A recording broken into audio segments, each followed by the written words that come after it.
سندھ حکومت نے صوبے کے بے روزگار افراد کے لیے روزگار اسکیم متعارف کرا دی۔ سندھ اسمال انڈسٹریز کارپوریشن اور سندھ انٹرپرائز ڈیولپمنٹ فنڈ کے مابین مفاہمتی یادداشت پر دستخط کی تقریب منعقد ہوئی۔ یادداشت پر سندھ اسمال انڈسٹریز کارپوریشن کی ایم ڈی ثروت فہیم اور سندھ انٹرپرائز ڈیولپمنٹ فنڈ کے چیف ایگزیکٹو آفیسر خضر پرویز نے دستخط کیے۔ دستخط کی تقریب کے موقع پر صوبائی وزیر برائے صنعت و تجارت جام اکرام دھاریجو بھی موجود تھے۔ اس موقع پر صوبائی وزیر جام اکرام دھاریجو کا کہنا ہے کہ مفاہمتی یادداشت کا مقصد صوبے میں روزگار کے مواقع پیدا کرنا ہے۔ چھوٹی صنعتوں کے فروغ میں مدد ملے گی۔ روزگار اسکیم سے صوبے کے بے روزگار افراد کو اچھا روزگار میسر آئے گا۔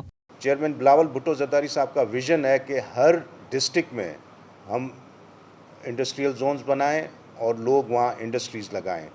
آج جو ہم نے یہ ایم او یو سائن کیا ہے، میں سمجھتا ہوں کہ سندھ میں انڈسٹریز کا ایک نئے دور کا آغاز ہوگا۔ ہمیں سب سے زیادہ کام کرنے کی ضرورت ہے تاکہ انڈسٹریز لگیں اور لوگوں کے لیے روزگار پیدا ہو، اور میں سمجھتا ہوں اس سے لوگ زیادہ سے زیادہ، ہماری جو بزنس کمیونٹی ہے فائدہ اٹھائیں گی، اسپیشلی نئے بزنس مین جو نئے اسٹارٹ اپ شروع کرنا چاہ رہے ہیں اور نئے انٹرپرینورز۔